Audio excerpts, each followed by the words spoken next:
இன்னைக்கு நம்ம வீடியோவில் போஸ்டர் அனாலிசிஸ் பற்றி தான் பார்க்க போகிறோம். அதில் சைடு வியூ எப்படி இருக்குன்னு பார்க்கலாம் வாங்க. Line of gravity or plumb line சொல்லுவாங்க. இது ஃபஸ்ட்டு வந்து ஹெட்டில் ஆரம்பிக்கும், அப்புறம் வந்து ஏர் லோபுக்கு போகும், அப்புறம் அக்ரோமைன் ப்ராசஸ் இருக்கும். இந்த ஏர் லோபுக்கும் அக்ரோமைன் ப்ராசஸ்க்கும் ஒரு ஸ்ட்ரெயிட்டாக ஒரு லைன் வரைஞ்சா ஸ்ட்ரெயிட்டாக இருக்கும். அந்த லைன் வந்து ஃபார்வேர்ட் போஸ்டர் எப்படி இருக்குன்னு பார்ப்போம். இந்த லைன் வந்து மிஸ்மேட்ச் ஆகும். இதுதான் அந்த upper cross syndrome.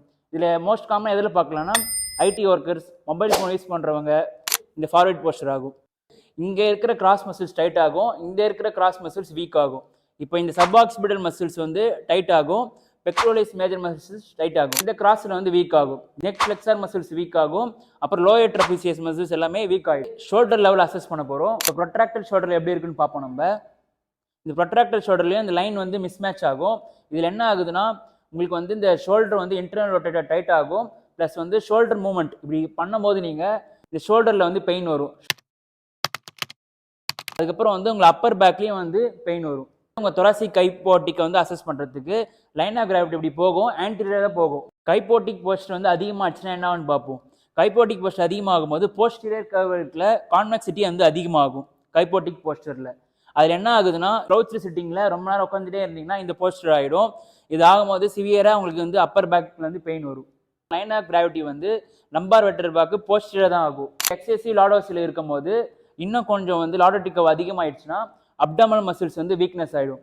Excessive lordosis poster இப்படி தான் இருக்கும், ப்ளஸ் வந்து ஆன்டீரியர் பெரிலியல் டில்ட் சேர்ந்து ஆகும் உங்களுக்கு. நெக்ஸ்ட் வந்து ஃப்ளாட் பேக் போஸ்டர் பார்ப்போம். இதில் என்ன ஆகும்னா லார்டோசிஸ் கர்வ் உங்களுக்கு இருக்காது. இதில் வந்து லார்டோட்டிக் கர்வ் வந்து இருக்காமல் ஃப்ளாட்டாக இருக்கும் உங்கள் பேக் இந்த சிண்ட்ரோமில். அதுக்கடுத்த சிண்ட்ரோம் வந்து anterior pelvic tilt or lower cross syndrome. இதில் என்ன ஆகுதுன்னா ஆன்டீரியர் பெரிலியல் டில்ட் ஆகும்போது உங்களுக்கு இருக்க இந்த மசில்ஸ் எல்லாமே வீக் ஆகிடும், இந்த கிராஸாக இருக்க மசில்ஸ் ஃபுல்லாமே டைட் ஆகிடும். லோயர் பேக்கில் இருக்க எக்ஸ்டென்சர் மசில்ஸ் எல்லாம் டைட் ஆகிடும், ஹிப் ஃப்ளெக்ஸர் வந்து டைட் ஆகிடும். இது கிராஸாக வந்துருச்சா, அதே மாதிரி இந்த கிராஸ் மசில்ஸ் எல்லாமே வீக் ஆகிடும். அப்டாமல் மசில்ஸ் வீக் ஆகிடும், அதுக்கப்புறம் உங்களுக்கு க்ளூட்டியல் மசில்ஸும் வீக் ஆகிடும். இதனால உங்களுக்கு வந்து லார்டோட்டிக் கர்வ் அதிகமாகும், ப்ளஸ் கைப்போட்டிக் போஸ்டரும் உங்களுக்கு வந்துடும். அப்படி லார்டோட்டிக் கர்வ் அதிகமாகும் போது பின்னாடி இருக்க ஜாயிண்ட்டை போய் கம்ப்ரெஸ் பண்ணுறதுனால உங்களுக்கு சிவியராக பேக் பெயின் வரும் உங்களுக்கு.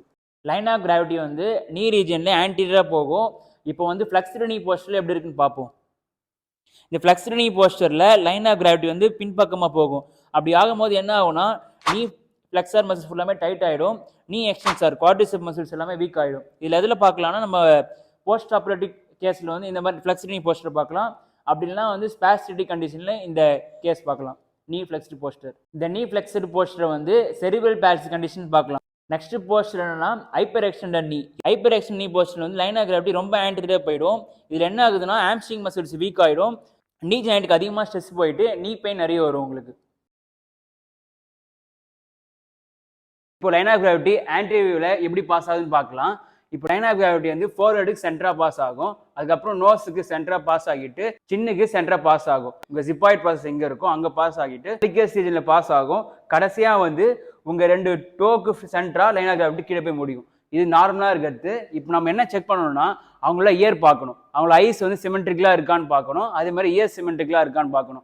Right side neck lateral flexion ஆச்சுன்னா உங்களுக்கே தெரியும் இயர் வந்து ஒரு பக்கம் டவுன் ஆயிருக்கு, இந்த இயர் வந்து ஒரு பக்கம் அப்போர்டாக இருக்குது. ஏன்னா இந்த பக்கம் இருக்க மசில்ஸ் எல்லாம் டைட்னஸாக இருந்தால் தான் பக்கம் இயர் வந்து டவுன் ஆகும். டார்டிகாலிஸ் பொசிஷனில் சேம் சைட் ஃப்ளெக்ஷன் ஆகும், அதே மாதிரி ஆப்போசிட் சைட் நெக் ரொட்டேஷன் இருக்கும். இன்னக்குள்ள மேஸ்டர்ட் மசில் டைட்னஸாக இருந்துச்சுன்னா இந்த பொசிஷன் ஆகும். கண்டிஷன் டார்டிகாலிஸ் சொல்லுவாங்க. இது கன்ஜெனிட்டலாக வரும், அக்யூட் கண்டிஷனில் இது நம்ம பார்க்கலாம். இப்போ ஷோல்டருக்கு வந்துட்டோம். இப்போ வந்து நான் ஏற்கனவே சொன்னேன் லைன் ஆஃப் கிராவிட்டி பார்க்கும்போது உங்களை ஷோல்டர் ஆங்கிள்ஸ் செக் பண்ணி பார்க்கணும். ஸ்கோலியோசிஸ் பொசிஷனில் ஷோல்டர் ஆங்கிள் அன்னிக்குலாக இருக்கும். ஸ்கோலியோசிஸ் பொசிஷனில் பார்த்தா உங்களுக்கு தெரியும் இந்த பக்கம் வந்து மசில் டைட்னஸாக இருக்கும், லெஃப்ட் சைடு இருக்க மசில்ஸ் எல்லாமே வந்து வீக்னஸாக இருக்கும். அன்இக்குவல் ஆர்ம் டிஸ்டன்ஸ், ஃபோர் ஆர்முக்கும் ட்ரங்க்குங்களோட டிஸ்டன்ஸ் பாருங்க அதிகமாக இருக்குது, இந்த டிஸ்டன்ஸ் பாருங்க கம்மியாக இருக்குது. இந்த லெவலும் நீங்கள் செக் பண்ணி பார்க்கணும் ஸ்கோலியோசிஸ் கண்டிஷனில். ஜிப்பாய்ட் ப்ராசஸ் லைன் ஆஃப் கிராவிட்டி இங்கே பாஸ் ஆகும், நீங்கள் ரிப்ஸ் வந்து சேம் லெவலில் இருக்கான்னு செக் பண்ணி பார்க்கணும்.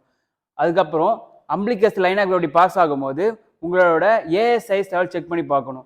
ஏஎஸ்ஐஎஸ் லெவல் வந்து இந்த இடத்துல ஏஎஸ்ஐஎஸ் லெவல் இருக்கும், இது சேம் லெவலில் இருக்கான்னு செக் பண்ணி பார்க்கணும்.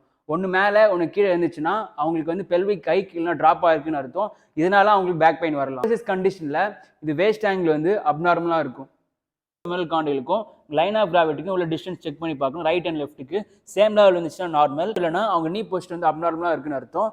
இப்போ ஜெனு வேல்கம் கண்டிஷனில் 2 நீயுமே வந்து ஒன்றா சேர்ந்து ஜாயின் ஆகிடும். இந்த மாதிரி ஜாயின் ஆகும்போது உங்களுக்கு வந்து நீ பெயின் வர சான்ஸ் அதிகமாக இருக்குது, கியூ ஆங்கிள் சேஞ்ச் ஆகும், ருமட்டட் ஆர்த்தரைட்டிஸ் கண்டிஷன்ல பார்க்கலாம். பவுல் லெக்னா அங்கே 2 நீயே வந்து அவுட்வேர்டாக இருக்கும். இப்போ என்ன ஆகும்னா ஜெனுவேரம்ல இன்னர் இருக்கிற ஸ்ட்ரக்சர்ஸ் எல்லாம் டைட்னஸ் ஆகும், லேட்டரலாக இருக்க ஸ்ட்ரக்சர்ஸ் எல்லாமே வீக்கன் ஆகும். வேற மோஸ்ட்டாக எந்த கண்டிஷனில் வரும்னு பார்த்தீங்கன்னா ஆஸ்டியோ ஆர்த்தரைட்டிஸ்.